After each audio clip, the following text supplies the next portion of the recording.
I'm pretty sure those people left a long time ago with the topics of the day. Probably. It's the end of the world. Right. But this is important stuff.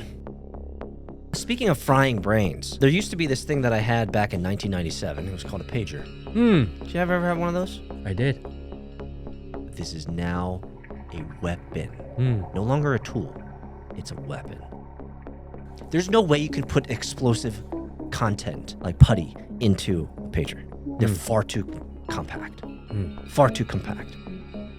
As an engineer, my engineer brain, part of that fear was, there's no way they took apart thousands of these devices, put in explosive putty, and didn't happen.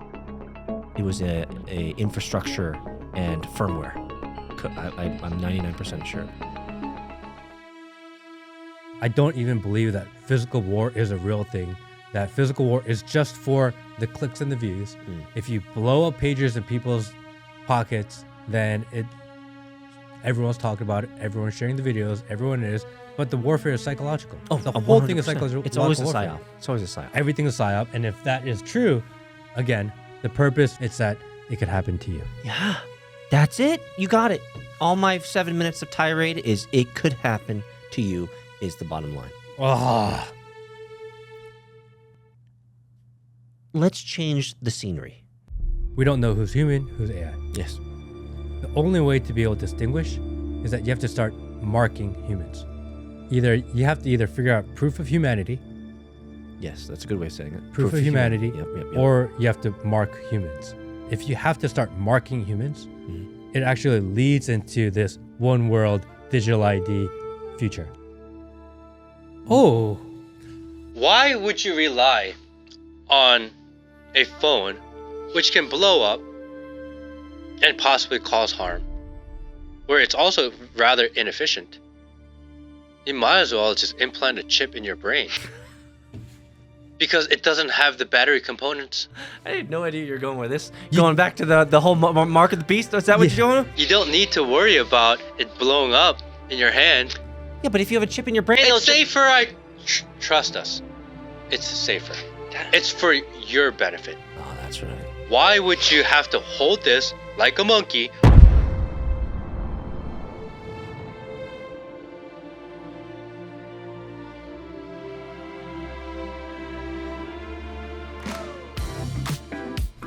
Good morning, good afternoon, good evening, wherever in the world you are. Welcome to the Matt Kim Podcast. I'm your host, Matt Kim, joined by my co-host, Mr. Peter Settington. What's up? How are you doing today, Peter?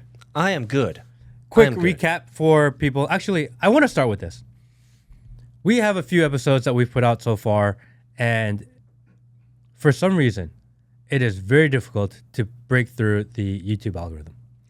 Yes, however, you are over 50,000 subscribers, so I'm actually, I feel good actually that the growth is The subscriber growth is good.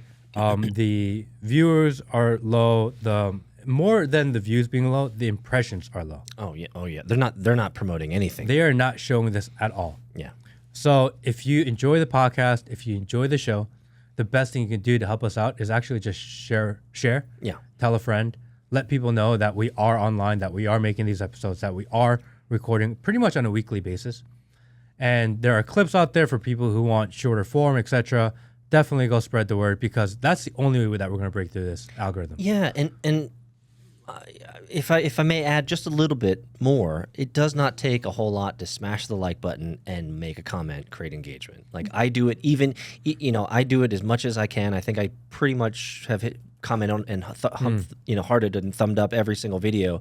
It really only takes me about 20 seconds to do it. You don't have to be super intelligent about it, but it does help. Yeah. Engagement does help. Because I'm not a big call to action guy. Do this, do that. But we've been. But I'll going be that over guy. Yeah. Smash the like button and comment, please. It helps the channel. I'll be that guy. Yeah, because the reality is, I went through the numbers the other day, and I was like, dude, it's not an us problem. It's not a quality of content problem. It's not a production value problem. It is not a quality of guest problem. It is we are fighting YouTube algorithm problem. We're fighting the machine. And there are certain topics that we'll touch that aren't technically algorithmic friendly. They don't like the fact that we probably talked to Cali Means. We talked how the FDA and the USDA are poisoning our children. But this is important stuff. You are doing the Lord's work. You are doing the hard work. You are for a ridiculously over generic term, a variety show. But however, your variety is touching on truth elements that a lot of people haven't heard of, seen of, or even are aware of. Yes. And so what you're doing really is bringing a light to these topics that are really important for our world and for life. And frankly, let's just put it this way. The news spent more time saving you from ivermectin than actually trying to get you to be healthy. So like the news and the media is always going to be working against any type of truth telling is what I mean. Because by now the episode should have dropped. We did an episode with BX. So tell us about BX. And in the video is a lot of non-algorithmic friendly words. Otherwise known as not safe for work. Correct. For sure. Child trafficking, satanic death cult, things like this. Mass shootings. The topics that are actually pretty important to bring light to. And she is doing... She may be the bravest and most courageous person I've ever met in my life. I probably would agree with that, yes. So we did an episode with BX. She is an investigative journalist. That episode should be live now, probably the episode right before this one. And what she has done is she started at, I think, one mass shooting, somehow found a connection to the online accelerationist satanic death cults that are motivating and grooming and pushing these children to perform these acts of mass violence, to promote self-harm, to incentivize kids to commit suicide, to do all kinds of weird sexual acts through extortion. And she is exposing all of it, the entire network of them. And because of the keywords that are in her stories, she's been banned on YouTube. Of course. She had videos deleted on YouTube. I feel like I'm gonna channel the inner Matt. Matt, why are you talking about this stuff so early in the podcast? It's totally not going to be censorship friendly. We're gonna get blocked. You've dropped us this bombshell with all of these keywords that are generally not safe for work. Well, you already said ivermectin, so That's true. That's true. Yeah. That's true too. I did say that, but let's back up a second, because this might be, for those who didn't watch the episode, you totally need to watch the episode. Number one. For those who haven't seen the episode, this might be like, whoa, Matt, we just jumped into this. You're going off the deep end. Satanic stuff to do with children. What? How did you meet this person? It sounds like she pulled on this string because she's an investigative journalist, and it sent her down this rabbit hole like no other rabbit hole. So back us up. Why is she really interested in this? Is this something that is important for her to bring to light? Help us understand that. She started with one story that somehow opened up more doors to kind of this fringe online community, and she calls it a leaderless, accelerationist, satanic death cult. So, but this is a large community. Large community. And this goes all over the world. This would have implications and ties to the Ukrainian neo-Nazi group. Right. They are a part of this that we've all heard about in the news. Okay. Includes a shooter that was recently last year, I believe, in Buffalo, that went around Buffalo, went to the mall or the strip mall or the shopping center or whatever it was, and started shooting only black people. Do you remember that? And he had a GoPro. Yeah. Yes. He was recording it. Yes. That kid was pushed to do that by this group online. So this is just another level higher. So clearly we're in a spiritual war. Yes. Because, and let's just create a juxtaposition for a second. Let's say there's 1 billion Christians on the planet. So just for ease of use, 1 billion Christians on the planet. Let's say a billion of those Christians every weekend, they go to church. They worship their Lord. They do sacraments. They hang out, network, and they do the Christian Sunday weekend thing. Would it be far gone, Matt, for us to assume that there is a significant portion of the population who believes in the exact polar opposite? That's exactly it. Let me continue, and then I'll let you fill in. So let's make it clear.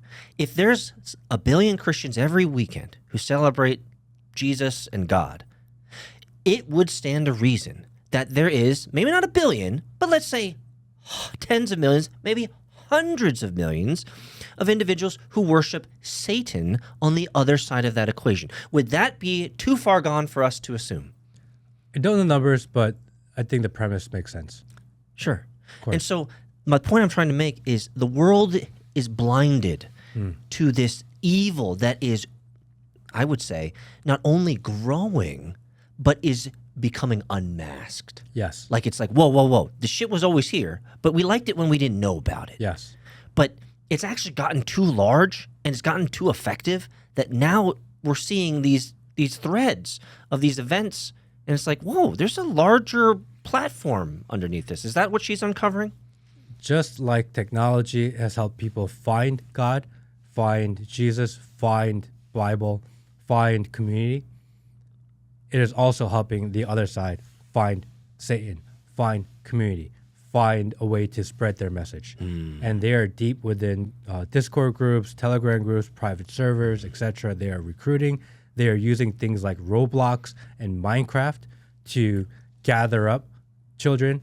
They are communicating In to video them. games? In video games. Wow. There are satanic YouTube channels that don't get taken off, Oh, of course. that are a part of it, and they recruit through that. There are satanic Instagram pages that are available that people find and go into it.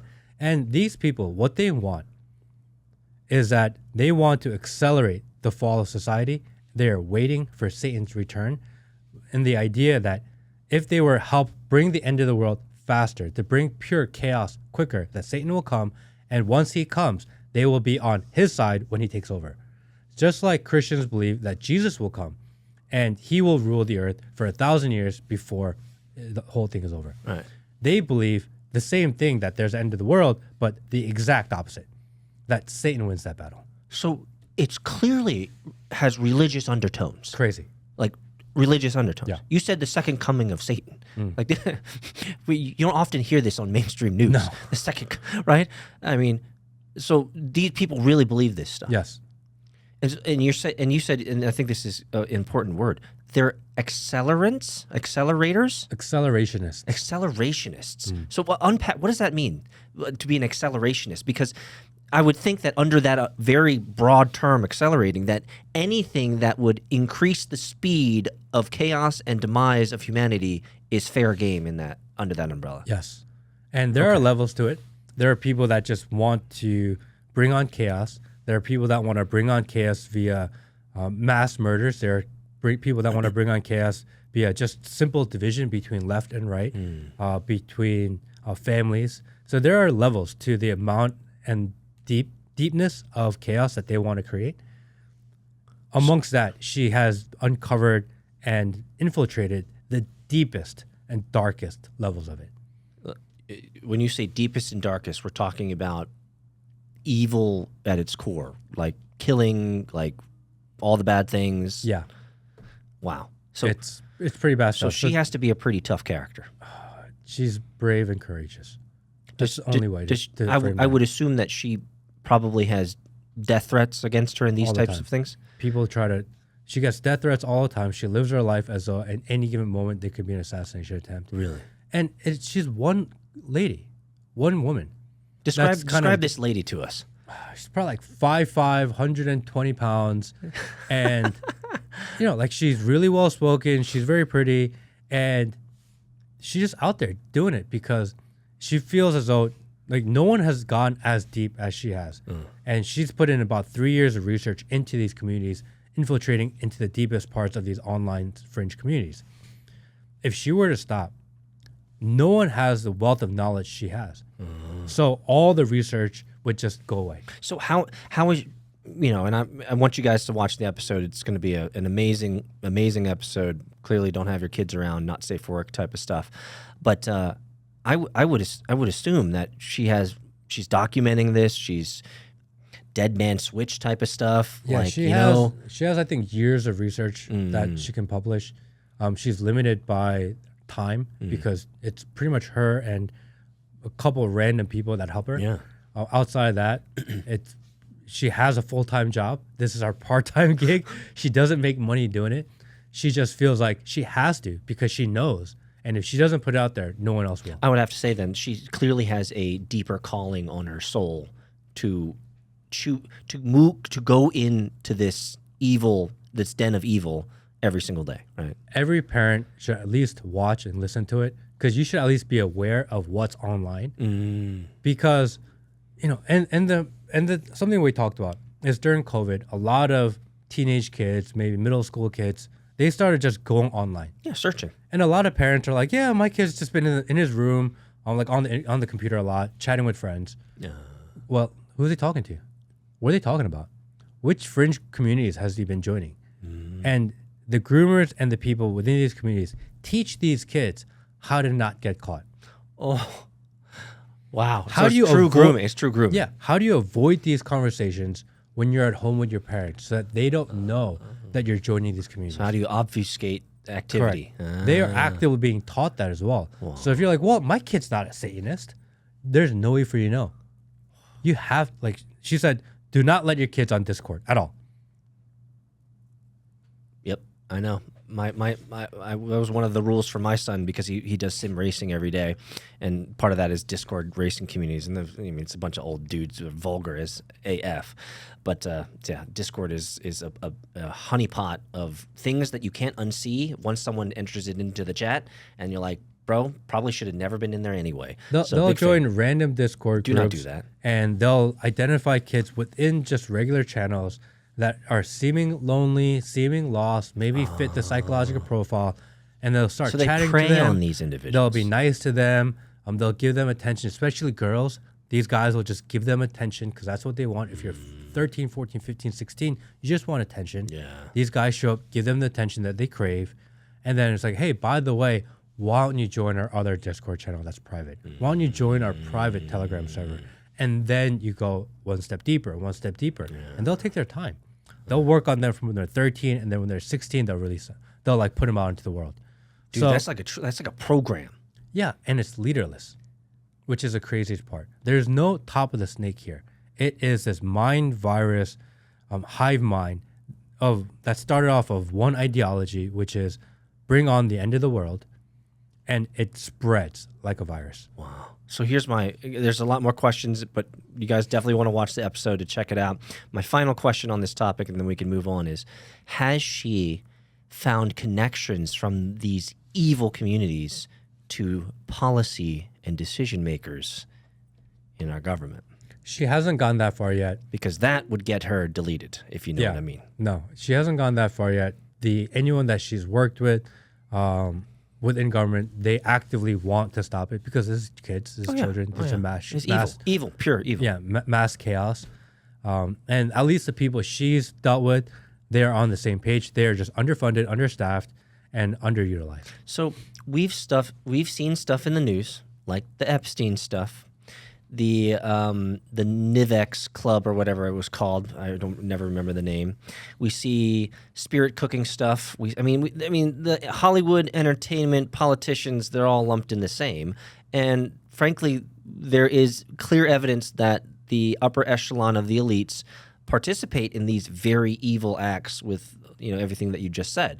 So wouldn't it be fair to believe that certainly some of our highfalutin politicians and some of our decision makers up on high are certainly engaged in this type of stuff? There has to be some string or connection, right? I mean, yes, sure. She deals in the provable. So a lot of it is theoretical. A lot of you can find gray connections of people. But unless there's definitive proof of it, she won't go because there's too much for her to do. Yeah. So she's one woman, right? Yeah, she can't chase theoretical connections. She has to deal with actual connections because her research will literally stop mass shootings from happening. We need that long-haired guy, the Carol guy.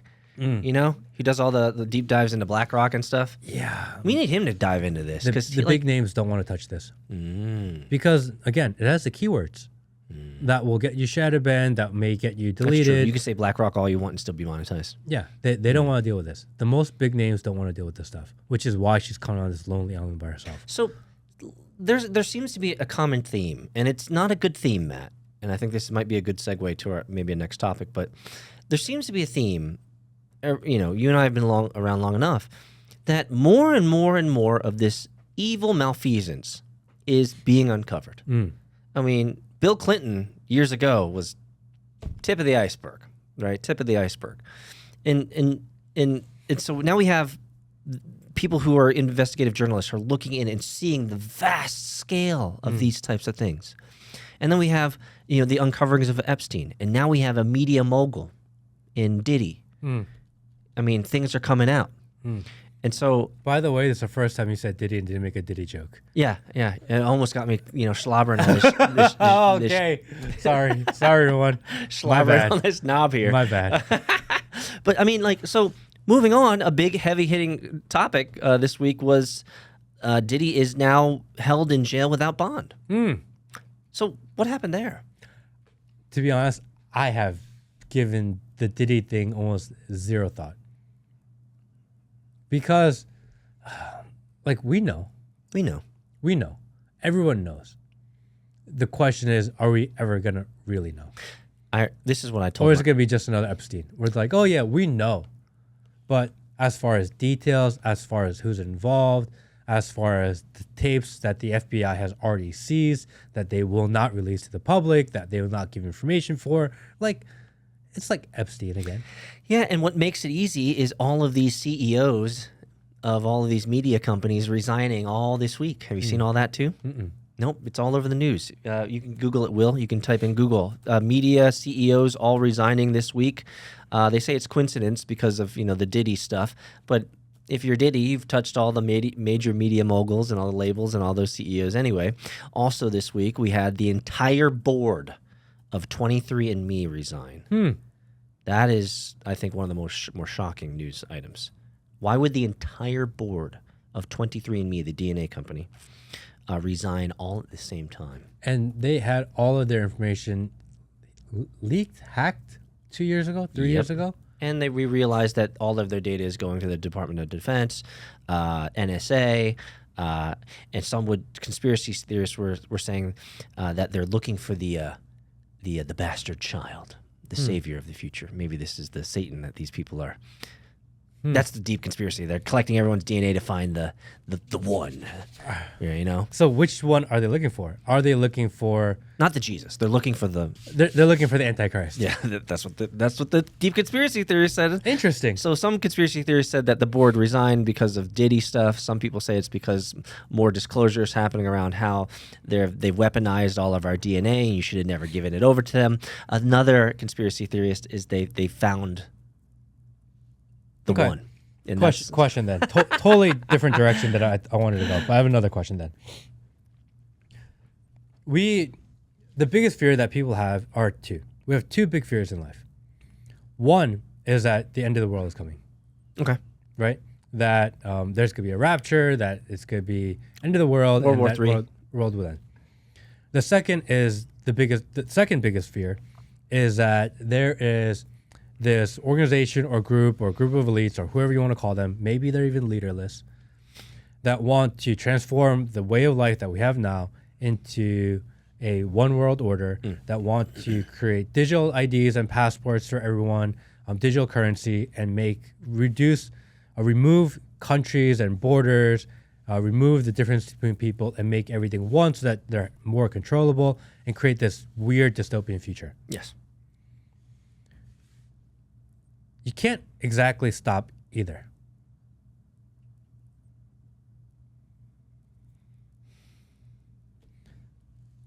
Just because Trump wins and he says, I want to remove the deep state. The people who want to play God with our lives, that think they are God, they don't go, oh, okay, Trump won, let's just stop our plans. Yeah. No, they just readjust, they wait, or they move forward anyway. Yes, because those types of individuals, we have seen and heard and seen writings of them, they are willing to work in centuries. Correct. So just like the Chinese. That dystopian future that we all see coming, it's a matter of when, not if. Yeah. Is that fair? Well, you're pulling it out of me, but that I'm about to agree with you so deeply it might actually shock you. I absolutely believe that is the imminent future. And if you are a stronger faith Christian and you believe in the Bible and you believe that there one day we will go through a period of tribulation, of extreme suffering for all Christians, where the world is fueled by chaos and war and division, and then that leads to the second coming of Christ. It's almost the same thing, that we're going to be into a future that you cannot prevent. Yes, it's the unfortunate occurrence of the laws of physics, and it's the unfortunate occurrence of the laws of thermodynamics, which means essentially is that everything devolves into chaos unless checked, managed, procured, and managed well. And we are seeing the decrepit state and the disintegration of almost every system on the planet. Politics, industry, supply chains, human capital, everything is slowly devolving, unfortunately. So if you are a Christian or you are just a conspiracy theorist, your biggest fear is inevitable. Unless you're a Christian, the fear is turned to hope and joy because your Lord and Savior is coming. And so they would see Correct. that as the unfortunate but needed steps to get to the final coming of Christ. But even then, if you were to believe that that's true, I believe the Bible says before the coming, you're going to have that period of tribulation. It's called 1,000 years, yeah. 1,000 years, Satan will be let loose amongst the people. It's Revelation 12:12. Correct. So we have to go through that regardless. Yes. It's actually a scary moment. Now, some would say we're actually going through the 1,000 years of tribulation now, because for those who've done research, they have been able to pretty, in my opinion, relatively connect most of the metaphors and the analogies of Revelation to the current happenings in the world. For example, rivers drying up, wars upon wars, rumors of wars, pestilence, locusts, mass starvation, mass famine events. Like, scan the world, you've pretty much been able to check out all the horsemen of the apocalypse. So I think some would rightfully say, and I think they're directionally correct to say, that we are currently in the 1,000 years of tribulation now, and we are merely waiting for the second coming to Christ to bring his kingdom upon this earth. Or that we are ramping up to it. And Which would the be even period worse. Which would be is even actually worse. going to be significantly worse. Oh, it's good. If you're in that, if you're the pre-trib, then yes, then we are actually accelerating towards what's going to be even more calamitous, for sure. Absolutely, yeah. We also know that the future of AI is a thing. Yes. AI, not only autonomous AI and possibly future sentient AI, will change the way that all of life is run. We are so far within the AI cycle, and seeing the new iterations of ChatGPT are scary. Oh, bro, I'm loving it. It's Because scary, though. I'm using it. Yeah. Yeah, It's I awesome, mean, though. the amount of critical thinking that it does, and if people are like, oh no, ChatGPT is stupid, like it's so woke. No, like it's extremely smart. It's crazy smart, and it is significantly smarter than you, I, or anyone watching. Yep. If there are 5 billion people that have an average IQ of 95, there will be unlimited AI models with their IQ significantly smarter than you, 150, 170. That's what they're going to get. Yeah. And we're all going to get these amazing toys that'll make it even easier to leverage AI. Like, I mean, it just absolutely makes sense that you would never need to actually prompt a Google. Like, you should just be able to say, you know what I want, and then it just gives you the answer. So as AI takes over, because it's coming, it's not, and the dystopianness is what you can argue, but as far as it becoming the prominent centerpiece of our lives is undeniable. I would completely agree with it. Yeah, absolutely. It's an inevitability. The question is whether we as humans are going to be able to balance effectively the usefulness and functionality of AI without it compromising Correct. our humanity. That is the question that's always in my mind, is what part of our humanity will we compromise for accessibility of features and functions and, these types of things. If every interaction you have online will be, you will not know if you're talking to a human or AI.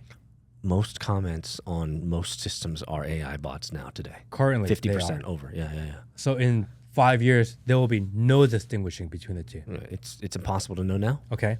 It's literally impossible. I could show you videos where YouTubers have gone down the deep hole and they're like, what the hell? I just posted this thing, and all the top 20 comments are all about 3,900 likes. And each of these look like real comments. How are they all engaging? But the thing that gave it away is all of the comments were all liked at the exact amount of time. And he was like blown away by this because he did not know who was real. Who on his stream is real. Then he would click on people that would comment and it'd go to their profile. I'm like, the profile was made 15 seconds ago. How is he commenting? It's almost impossible now to know, unless you have a small community where so if the larger your community gets, the less you will be able to tell who you're engaging with if they're real or not. So then, if all this is true or very plausible, actually makes some sort of logical common sense, then we're gonna run into a problem. We don't know who's human, who's AI. Yes. The only way to be able to distinguish is that you have to start marking humans. Yeah. Yeah, you have to create a differentiating factor that is absolutely organic and unique and cannot be manufactured by computers, systems, or infrastructure. And so the only way to uniquely identify humans is create a unique identifying marker. So you have to mark humans. Yes. Everyone's got to get the mark. Yeah. Otherwise, you're not going to be able to distinguish between human and not. I mean, we are already seeing revelations from Facebook and Google and whistleblowers that all of your decisions made online are already complemented or pushed or persuaded or biased by AI that you don't even know. You have to either figure out proof of humanity. Yes, that's a good way of saying it. Proof of humanity. Yep. Or you have to mark humans. Either way, actually doesn't sound that great. Neither of them are a good option. And both options, regardless of it, if you have to start marking humans, it actually leads into this one world digital ID future. Oh, for sure. There's no way to stop it. There's no way to stop it. Because you have to have it. Yeah, because there's a certain book. It's so scary. There's a certain book that talks about. I wish I wasn't thinking about this stuff these days. If you would like to eat or drink, or like to engage in trade, then you must have the mark. Yes. Yeah. Because otherwise, how do I know if you're human or a robot? I don't know. Do you have the mark, Matt? I don't have one. Well, I don't want one. Then I don't think that I can engage in transactions with you or e-commerce. I cannot engage with commerce with you because you don't have the mark. But I can eat my sludge, my daily allotment of sludge, because the mark tells me that I'm allowed that much per my carbon emissions. Today I pooped too much, so I can't eat as much as I'd like. Like, I'm being facetious, but at the same time, like, this is the future. They're going to be measuring every single output of your humanity to ensure that you are within compliance of carbon restrictions, carbon requirements, localized usage of utilities. Everything's going to be measured. Okay. Yeah, this is the future we're moving to. But it's all for the good. Yeah. Don't forget. Yeah. It's all for the good. But you pulled this out of me. I don't like getting this dark, but like if you pull in the darkest moments of my heart and you say, what's the future look like? It's like, dude, I'm a technologist. I've been a technologist for 2 decades. This is where the future is headed. And it's not good. it is not good. It's not good. But I mean, I'm going to die before that hopefully happens. But my or it could happen in 5 or 10 years. Well, according to the Agenda 2030, where they've relatively made it fundamentally clear of the plans of one world government, right? One, all this stuff. And the timing of that 2030 number actually times up with the ramp up of technology. And it's actually pretty damn accurate. And it's scarily accurate. Not only is it scarily accurate, but it also maps certain other interesting calendars of different civilizations in which the patterns have clearly shown that between the period of 2020 to 2034 or 2037, depending on the model, that a huge calamity is going to be happening in our decade. So we're living through very interesting times. I'm glad that I have lots of ammunition and frozen food. Well, and I don't want to be a doomsday person. Yeah. At the same time, I think it's important to at least consider the reality of this, because I think this really spurs on from the conversation with BX, is that these things are happening. Mm-hmm. And just because you ignore them, just because you don't want it to happen, doesn't change the fact that it's happening, that it is coming. And it's actually a scary proposition because there's nothing you do about it. The greatest example of this today that is spitting in our faces, the obviousness of it, is everything that's happening in a certain little city where there are about 50,000 residents and they've had about 20 to 30,000 undocumented individuals raid their small town. We are seeing the absolute manifestation of these policies wreaked upon a small town, and every abstraction of lessons learned from there is exactly what's going to happen to America. Displacement, replacement, higher prices, crime, consuming interesting things.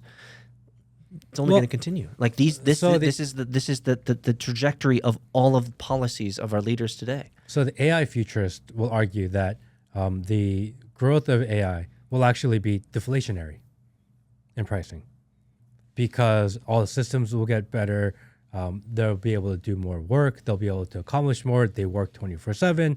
They don't make mistakes. They're significantly smarter. And because of that, the price of goods will go down. Yes, I've heard that argument. Right? That it's deflationary because like your cost of goods sold goes down significantly. Yeah. And the biggest driver of all costs, but if you want to live the deflationary lifestyle, and if you want to enjoy the perks of cheaper food, cheaper gas, cheaper stuff, you got to get marked. Yeah. Because you have to prove you're human. Yeah. That you deserve to live the better lifestyle. Well, yeah, exactly. In these 15-minute cities that they've talked about. So it's all coming to fruition slowly, Matt. And the reason is because we don't have enough Matt Kim podcasts who are willing to talk about the growing evil that's happening in pockets of the world that people want to shut their eyes and their ears and their mouths to. These are not fun topics to talk about, but what I appreciate, Matt, is that you're willing to do the work. I've never heard, truth be told, for everyone out there that's listening to this, we sat down and we preambled this talk about BX over lunch. And Will was there too. You saw me. I was shocked. I've never imagined the depth, I think. I know I've been on the dark web, deep web. I've seen some crazy shit. But you guys were telling me there's moral and ethical rules and codes within this evil, which for me, I'm thinking if it's evil, it's evil. There are 19 different levels of this. There are levels to it. But I was completely shell-shocked over lunch. Like me, who feels like I'm relatively savvy to the world, And so this stuff needs to be talked about because it's growing and it's true and it's real. And I don't know what the solution to how we save ourselves. I don't know if it's about saving humanity. I don't think that goal may be too big. Are we on the Titanic? What you're saying? I think the best we can do is create lifeboats and give people an opportunity to jump on board, and we could at least save your soul. That may be it at the end of the day. I don't know what that looks like. I don't know really. I don't have a point to this. We just started talking about it, and I just somehow went down this rabbit hole. But all I know is when I think about Titanic, I think about that bitch who let Jack freeze in the water, man. You should have helped him up onto the raft, bro. Anyway. But if you want to know more, Rose, and you want to know where we end up going with this and what the solution even looks like, and I feel weird saying join our Discord because we just said don't join Discords, but join our Discord. I think we'll eventually have a mailing list. I think we need to have one. Yeah. Because the more I start thinking about this, I can't stop thinking about it these days. It's all I've been thinking about. And I feel like there's going to be a solution, or at least ways to think bigger about this type of stuff. So join the Discord, get involved, get updates, because once we get deep into the weeds of what that actually looks like, I don't know if that becomes public conversation. You're not going to be going like a Jim Caviezel on us, right? And go off the reservation, and now you're creating these documentaries of Satan is bro. No, I don't. I mean, I don't think that's. Can I bring up a conceit, and you don't have to respond, but the more that you are traversing this planet and meeting such a amazing variety of human beings on this planet, you are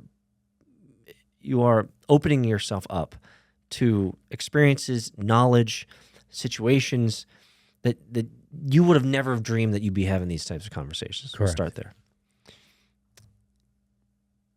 And the thing that makes me think and wonder, because your faith has grown, your period, full stop, your faith has grown. And it makes me wonder, with all the evil that you see and all of the malfeasance and all of the negativity and all of the messaging and all of the, I would almost think that at some level, this drives you and motivates you even more to do what you just said, which is just help people save their souls. And you don't have to respond, to what that means. But this is just an aesthetic nuance that I feel like I've been able to extract from watching your journey here, is that, I mean, at the end of the day, there is a future that's happening. I think we both agree the trajectory isn't great. And yet maybe the salvation, maybe the recompense, maybe the redemption arc of the story is, if we can help people save their souls, then frankly, that might be the winning model. I don't know. That may be the only truth that's important. Because, I mean, I've traveled the country. I've spoken to people that are... You've traveled the world. I've traveled the world, spoken to people in all levels of society. From just like people that are activists and that just care because they care, to people who literally run parts of the world.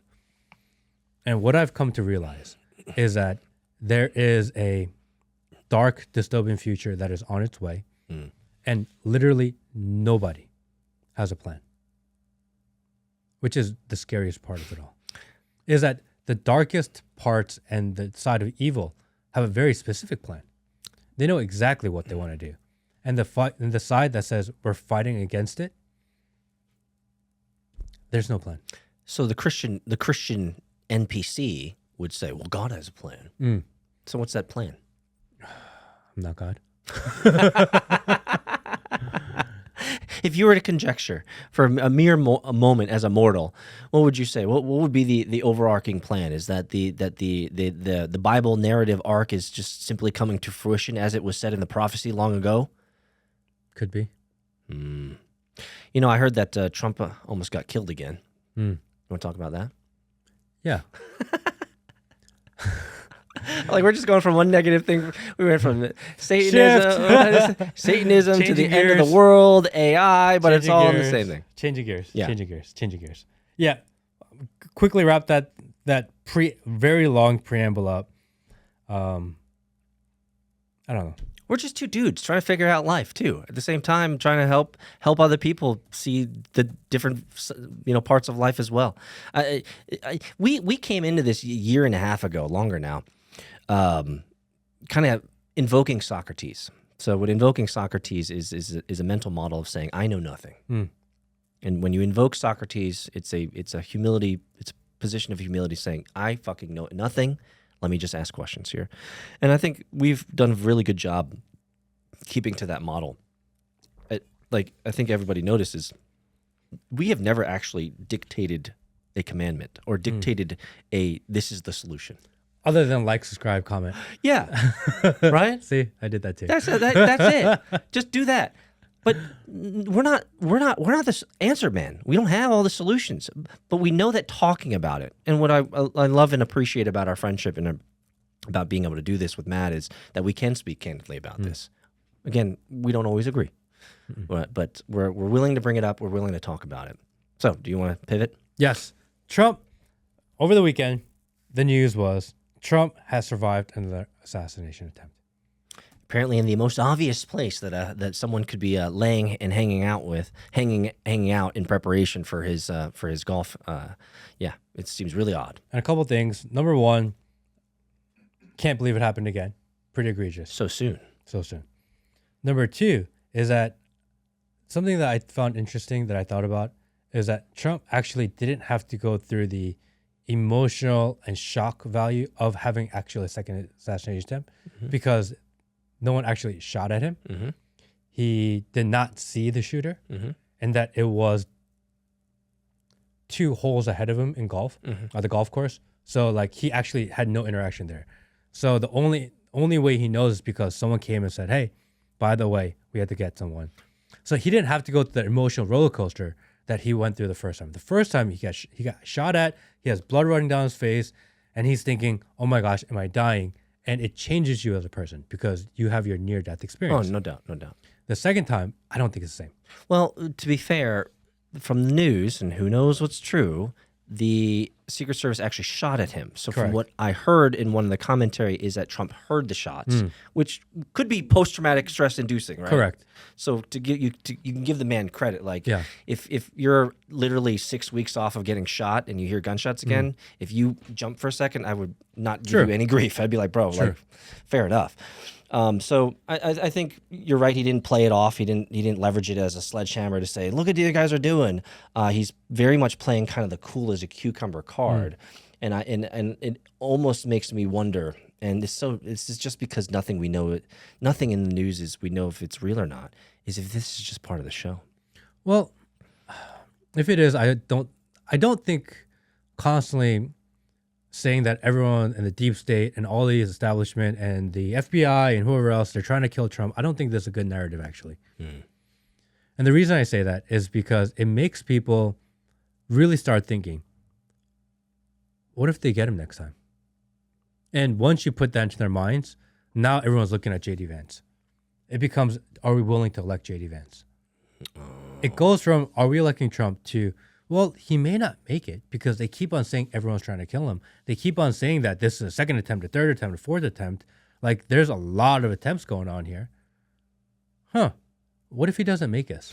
What if they get him? I wish people would ask this question about our current sitting president, Mr. Correct. Joseph R. Biden. Correct. No one wants to think or talk about that side. I mean, we're not getting him next election, are we? I think we're getting the half-wit, right? Yes.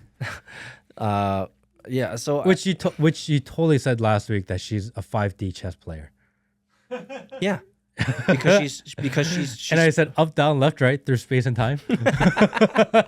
I was just conjuring up a potential option that she might actually be so sophisticated that it's like a double blind. Like she's a bad agent, and then she's a good agent, but she's a bad agent, but you just don't know. She's the airbender. Kaiser Sose. Yeah, she's Kaiser Sose.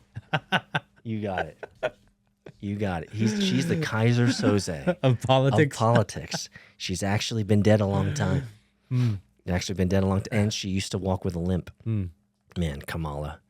Did you see her in her cackle of hanging out with her black brother and sister sororities? Oh golly, why does she do that? Why does she change her voice like that? Why does she do that? It's so bad, man. It's not a good look. She's such a faker, man. Can you believe? Can we just step back for a second? Can you take a second to hear what you said? You said the politician is a faker. Captain Obvious. Okay, fair enough. What'd you think? She's gonna be honest? Oh man, you know what I mean? Where's the shock there? If I were an alien, sometimes I think like this because You are an alien. This is the only way for me to abstract myself from the current madness. Like if I were an alien and I were to come down and hang out with the Americans and see their TVs, what they're watching, see what their politicians are saying, I would literally come down, look around, and be like, "Fuck this shit, y'all! I'm gonna leave you to your own demise." Or they come down and like, dude, they have Netflix. Have you ever heard of Netflix before? And they get sucked into it too because the state of media and social media and content is so good right now at frying your brain that the aliens come down like, bro, hold my beer. I'm going to sit down for a quick sec. Bro. And they're like, this is the best. And then no wonder this place is awesome. I'm going to come and Netflix and chill. Yeah. And then you have videos of Nancy Pelosi live on television saying, we're like reptilians. We're cold-blooded. Yeah. And the reptilians like, yeah, you are. Yeah. Right? Absolutely. Speaking of frying brains. There used to be this thing that I had back in 1997. It was called a pager. Did you ever have one of those? I did. I used to do the 43770 or whatever it was. I also used to send my friends 8008 all the time. 80085. Boobs. Boobs. Yep, those pagers, man, they were a hot ticket back in the. For some of you guys too young, Man, you guys are so old. And all the doctors, used to have them. Yeah, that was their thing. Oh, gotta go. I got a call. My and big Nokia cell phone with the briefcase. Absolutely, they were a hot ticket item, man. I had a pager. I used to just send my friends trolls. Did something just happen with pagers in the world? I don't know. Should we talk about it? We could talk about it. Are you noticing? I want to talk about it. Oh, you're noticing. No, I've noticed for 20 years. But you want to know my first noticing? Well, okay, for context, in Lebanon this past week, for people who don't know, something like 2,000 or 3,000 pagers were exploded while they were in the pockets or being held by Hezbollah. So they say. And it created mass chaos within Beirut. the fact remains is it cannot be just Hezbollah. Did you guys see the second round of explosions? Yep. The walkie-talkies? Yep. What? That killed an additional 20 and injured an additional 450. Yep. Things are blowing up. So I want to talk about this at the meta level. Okay. Not the detailed nuances of what we know could be true or not. Wait, can we just give the quick details so for people who aren't familiar with the story, they know? So, long story short, according to the official narrative, there were lots of pagers that are in boxes that are shipped to different countries, and accordingly, Israel got a hold of this shipment of pagers that somehow they knew and had enough time within the cycle time of that supply chain to either outfit them with explosive devices or add in code that would overheat them so that their batteries would blow up, is the conjecture. Regardless, they got sent out. They sent out to thousands of people. Could they be terrorists? Could they be Hezbollah? Could they be some daddy or uncle giving it to their friend or cousin or kid? Or that happened too. And so these mobile devices went out all over, plus walkie-talkies and all that stuff. And in the last 48 hours, thousands of them have been exploding in people's pockets. Detonated. Do you guys know why they were using pagers? They were using pagers, according to the official narrative, because they thought pagers were more safe than cell phones that could be tracked. Correct. But also, in 1996, Israel was responsible for a cell phone exploding, killing a Hamas bomb maker. I was going to bring that up. Okay, help me notice now. Help me notice. Will took it out of my mouth. Oh, Will, you stole his thunder. No, it's all good. I'm just saying. Stole his thunder. The point I was going to make, Will, is not new. Right. It's not new. Like this type of terrorism has been out for decades. Hold on. I am going to put my phone over here, and I am no longer sleeping with the phone in my proximity. Okay, so which you shouldn't do anyway. This is what I want to talk about. Oh no! Now you're gonna ruin it for me. I'm gonna ruin it for you. I'm gonna ruin it for everybody. So pause this video if you don't want to go on to this next thing. I'm pretty sure those people left a long time ago with the topics of the day. Probably. Send to the world. Right, true. Okay. They left after Diddy. Okay, so Diddy, Epstein, terrible. This BX, the things that are in the dark web and in the deep web, terrible. Politicians getting shot, terrible. Mass deaths, terrible. Terrorism, terrible. We all agree. When I heard that this happened, I actually had a moment where I was actually fearful. Now, let me give you context. I'm a technologist. I think I know too much sometimes. And I own a pager. I know what it looks like. I've used them before back in the day. I'm sure they're a little bit more complicated and cooler now. This is a meta play on the fear of the entire world. So my tinge of fear for just a brief second was that every single one of these devices is now a weapon. That is what gave me a pause when I heard this in the last 48 hours. I was like, oh my gosh. If you install a mental model into the entire planet, because we already got over the fact that this is listening to us. We all agree. We all assent that this is listening to us. We just got used to it. But if the model changes that this is now a weapon, I feel like that will change behavior in not a good way. So not only... That's the meta. Don't care who did it. Yeah, I do care who did it, but it happened. But... there's no way you can put, let me give you the real reason. There's no way you can put explosive content like putty into a pager. They're far too compact. Far too compact. So when, as an engineer, my engineer brain, part of that fear was, there's no way they took apart thousands of these devices, put in explosive putty, and didn't happen. a infrastructure and firmware. I'm 99% sure of it. It's a firmware. Plus some sort of frequency that's able to detonate. And 100%. a combination of frequency with the components headed that in are the right inside direction. You're headed in the right direction. So bro. it's not only is a physical weapon, but even bigger is that it is now a psychological weapon. That was my fear for the world. Because everyone's looking around and go, oh my gosh. I'm not fearful that this thing is going to blow up on me tomorrow. But I'll tell you, if I was living in that area of the world, I'd be looking at this thing differently for the rest of my life because my cousin just got his leg blown off by one. Like, brother, this is a psychological fear of a tool that is, I don't know where it's going, but it Oh, why would you rely on a phone which can blow up and possibly cause harm, where it's also rather inefficient? You might as well just implant a chip in your brain because it doesn't have the battery components. I had no idea you're going with this. Going back to the whole mark of the beast. Is that what you're going? You don't need to worry about it blowing up in your hand. Yeah, but if you have a chip in your brain, It's safer. Trust us. It's safer. It's for your benefit. Oh, that's right. Why would you have to hold this like a monkey, or you could just see it in your mind? Oh, yeah, that reminds me of the Blade movie. Do you remember Blade 3? One of those? And I'm totally putting this over here, by the way. Where there, I think it's Blade 3. It was one of the worst ones where he's talking with the Daywalker vampires, and they're like, we're gonna work together, but no fuckery.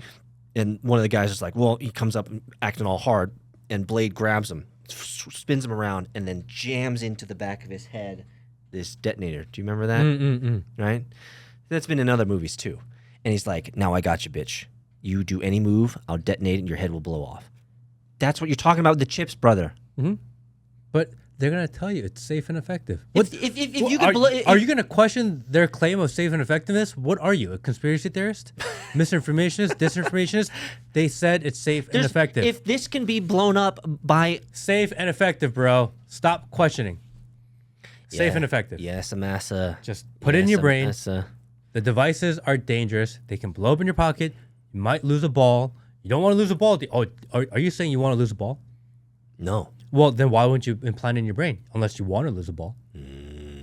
Safe and effective. Yeah, kind of. But Matt, my only question is, do I get fries and a burger with that? You might get two. Oh. I'm telling you, man, like I do not have fear in my heart at all. I do not, but I'm telling you a true conceit. When I heard that news, my brain was like, there are going to be people now in the world who are going to be scared of using this. That's crazy to me. And then, I got over it and I moved on, but could you not conceive of a global message that over time would have the entire world believe that this is now a weapon? No longer a tool. It's a weapon. That model change, I don't know what the ramifications of that, but my mind for just a second the other day was just like, oh my gosh, this is a game changer. This is a game changer. Hasn't it already been a weapon? Yeah, but... By Google? Yeah, Meta, but it's now actually Apple. physically killing you, not mentally deteriorating. It's just dropping that first sow of doubt. And how long before other organizations figure out what the Israelis have figured out? Dude, come on, man. There was. I'm getting a little passionate about this because this really bothered me. Like, what was the purpose of blowing up all those 3,000 phones? The fear. There's no way that they could say, okay, these pagers are owned by only terrorists only. We saw children and other types of people getting blown up by these things. So it was pure terror. There was no means, no ways. And we've discussed it before. I don't even believe that physical war is a real thing. That physical war is just for the clicks and the views.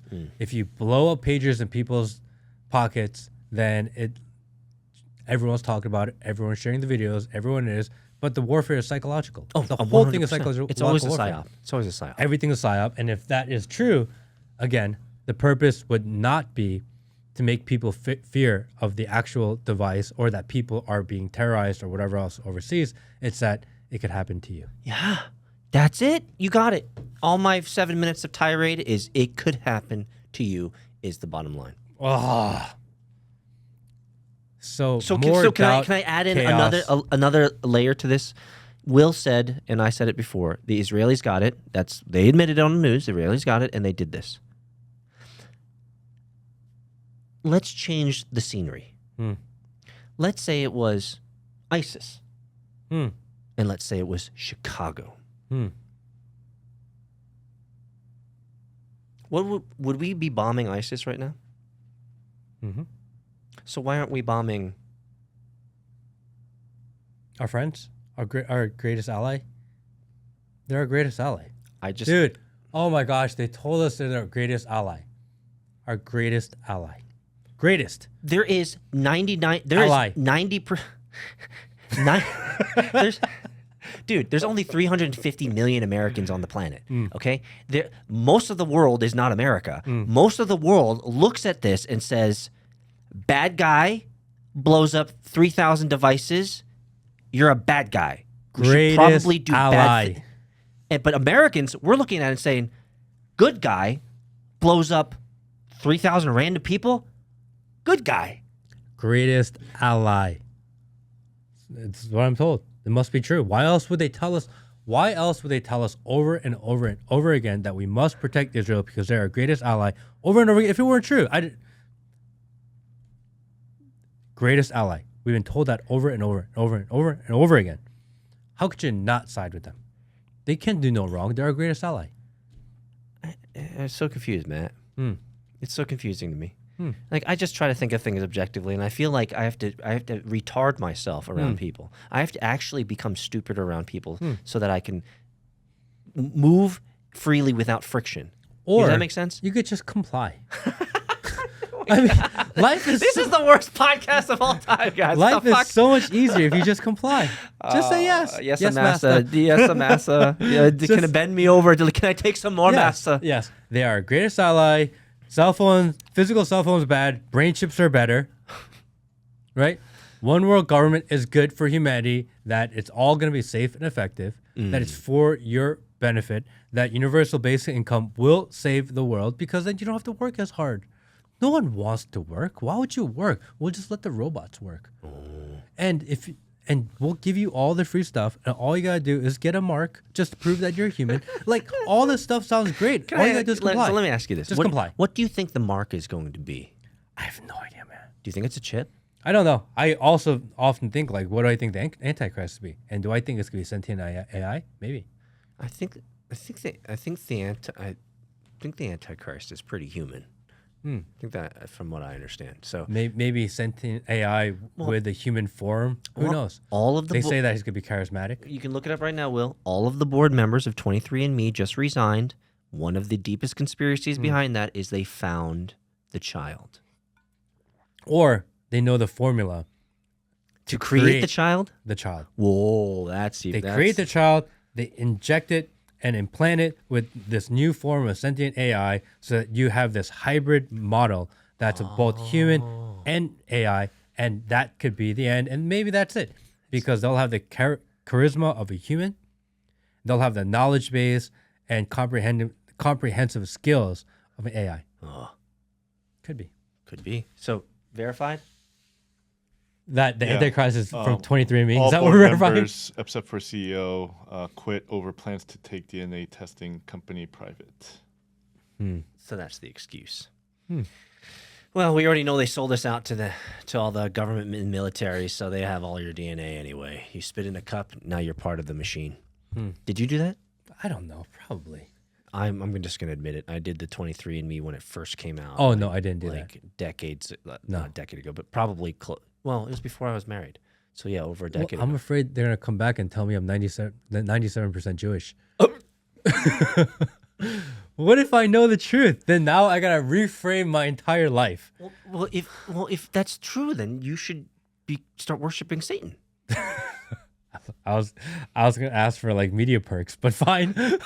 No, that's how you get the media perks. Okay, you got to bend over, do the Diddy, Okay. do all the stuff. And then I can wear a t-shirt that says Greatest ally. Well, what's going to happen is I'm going to show up to this podcast someday and you're going to have a black eye. And then you're not going to be the Matt we used to know because you're actually been changed and turned into a reptilian. Well, you will know because I'd have to do the one episode with the dress on. Oh, that's right. The humiliation ritual. I have to do the dress episode. So then you'll be like, oh, okay.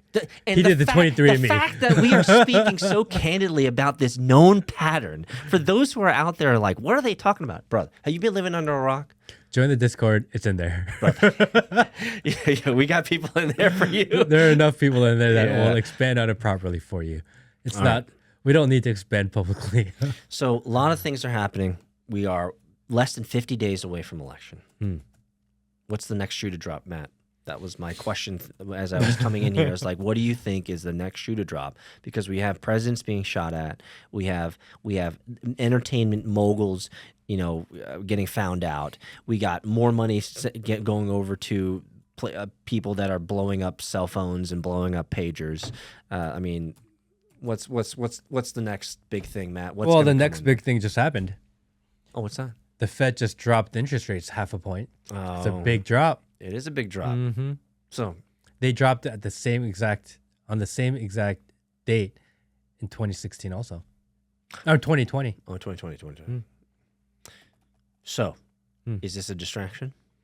What else It's is happening? like, oh, look, Kamala's going to be in charge and they say the economy is bad. Actually, it's getting better. You've done it, Kamal. She did it. Kamal's She done did it. She fixed it. She fixed it. 5D chess. Mm-hmm. Space and time. Space and time. She's a time traveler. She's. Tell you. I mean, I think we have 50 days left, and I think that Trump will be a better president than Kamala.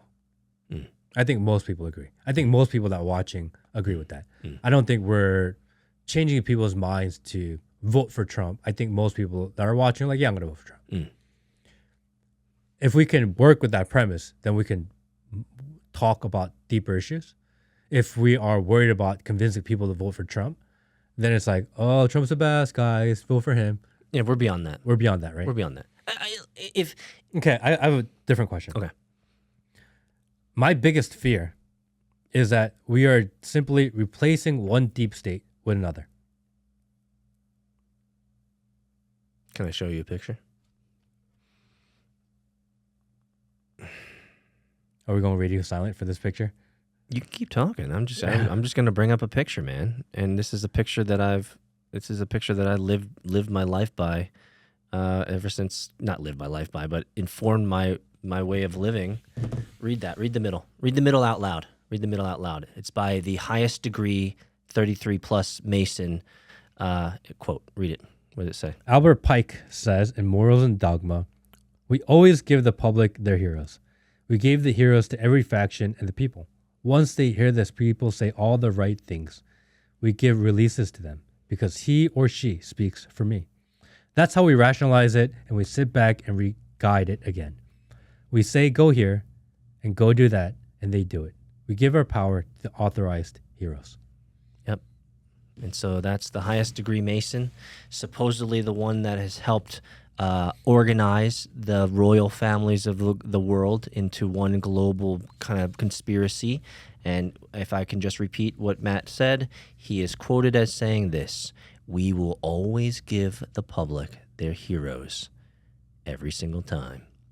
And so some would say that regardless if you're red or blue, black, white, green, purple, it's the man behind the curtain who's giving you the hero. So some would say Trump is merely the hero that they've allowed emerge under their control.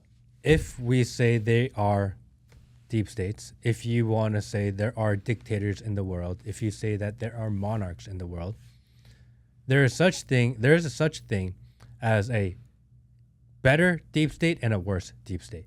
Fair enough. There is such thing as a better dictator and a worse dictator. Fair enough. A good dictator could be a benevolent dictator who may be in charge solely, but does better for his people, versus an evil dictator who just mass kills anyone that disagrees. So there are levels to even deep state and darkness. even within the satanic community, Which there are levels. Which I was completely shocked by about 2 hours ago. So it's not even a matter of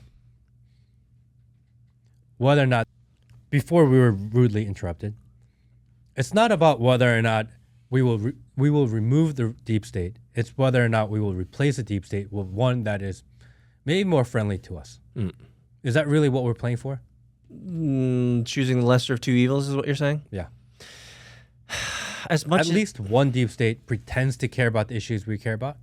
Yep. Versus the other side absolutely does not, and they lie to us. So this is why it's tough. This is why it's, we've had this conversation multiple times. I don't mind crossing and traversing this bridge again. Like, this is why it's so hard for me to vote. I know. Because it's because I don't know whether this quote is true. I looked at the quote is true. It was written by the leader of the Masons and the organization of, apparently, the conspiracy of organization of these families. Fair enough. The question is not what he said is true. It's true. The question is it being exacted? Right? I could say that I control the world, but then that's true. That's not true, right? I'm not exacting my will upon the world, right? Is there a higher chance that this powerful man who has legitimately powerful connections in histories of past, provable, that he rubbed shoulders with all these people and got them to come to his house and built these rules and is all that true? Yes. Is it actually being exacted onto our planet and our world today? 100+ years later. That's the question. And so, but we know in dynasties and these royal families, let's say the Chinese, for example, they think in millennia. They think in thousands of years. They're thinking the one way that we're going to survive is not by changing the guard every 4 years. We are going to survive, and we're going to think in 100-year, 1,000-year increments. Do these families of old do they have the same mental models to think in centuries, in millennia? Yeah, they do. That's why they're so incestuous. That's why they make sure that their bloodlines are pure. That's why they ensure that they don't, this is why, like, people of the British royal family, why they suddenly disappear, like Diana, because she wasn't part of the bloodline. These types of things. Like, it all makes sense. And so, do people, normies like you and I, care? Probably not, because we don't have a lineage or a bloodline that's worth a damn. But to some of these people who are of old and renowned, did their bloodline absolutely matter? Absolutely, because they have trillions of dollars connected to it. So can I say that there potentially is a true conspiracy, not in the stupid way, but a true conspiracy of rich royal families who have conspired together through multiple levels of generational wealth, industry, economics, land ownership? Could they be conspiring to do these certain things and control these certain actors? Possible. Within the realm of possibility. But if we think about managerial and operational control, do they really have control? That is always the question for me, is with something this large. Like, Elon Musk doesn't talk to every line worker at Tesla. He can't. He doesn't have time. A royal rich blood family does not have time to work with local politicians. Well, okay, let me add one more factor in there for you. Please do. If you were to put out a 1,000-year plan and you were to map out exactly what to do, how to achieve it, and how to do it, and if you do these things exactly, and even if that's true, that if you do these things exactly, you will achieve the goal in 100 years, 500 years, 1,000 years, whatever that goal is. If you gave your family that plan, word for word, what are the chances that that plan gets filled out according to your plan? What a great question. I'll give you chances are almost zero. Well, let me give you two sides of that. For you and I, 0% chance, because we grew up in a society where autonomy of choice and autonomy of life, like, you're not going to tell your daughter, hey, you must be X, right? That's an old traditional thing. So for us, 0 chance. For the historical families of renown, they beat that into their children. Doesn't matter. If you look into for example, the Rothschilds, right? They literally beat that into their children. Our bloodline is sacred. You can fuck everybody in the world, but you cannot fuck family. Like, they were all about preservation of wealth, preservation of dynasty, preservation of bloodline, preservation of landowner. Like, they cared about all of that. And lineage debts have been paid in today's world that were owed centuries ago. We've heard of these stories of like a blood debt or something like that. It's like, you know, someone reminds the young youth, like, dude, you were supposed to be this. Your family crest said this. And it's like the guy gets in his mind and he goes back in history. He's like, yeah, you're right. We actually owed a blood debt. And it's like 1996. And he goes and kills this guy. And people are like, why'd you kill him? Well, because my grandfather said that we're against this family. And that's just the way it is. Like, people actually take this shit seriously, Matt. But of every person that goes and settles a familial blood debt, there is the son, the daughter that marries the enemy. And then they marry the enemy, and then Princess Diana dies mysteriously under a bridge because the wasn't part of the age-old familial story of a son wanting to defy his father because I am not my father, I am my own man, that never goes away. That is human nature. And for them to be perfect, the entire bloodline down, I think is illogical because it is very anti-human nature. You think so? I think so. I think even if they had the exact, if I said I have a 100-point plan, if you follow this plan exactly to a T, you will become a millionaire. Most people will stop at bullet point number 10. You know that to be true. I disagree with you. Most people don't get the number 100. Yes, agree with you there. Where I disagree with you is I don't think you and I could ever position ourselves at the head of the family crest of a family dynasty. We do not have any notion of what it's like to be a child under that thumb, where you're raised and your father's like, our family crest, our family name, our family brand, our family everything is all that fucking matters. Like, true mind control. You know what I'm talking about? And like, I think like while they created, you know, all these media mechanisms to indoctrinate future generations of people, they probably lost some of their kids to the indoctrination that they created. Oh, for sure. Because if you're a true anarchist, if you're a true Satanist, then as long as the meta level goal of accelerating the dystopia is happening, then we're winning, right? There is no solution to this. We will never know. I think the answer is just believe in Jesus Christ as your Lord and Savior. Pray more. Pray more. That's offensive too, man. I just got a shadow ban. So I said that. Thank you, everybody. We'll see you next week.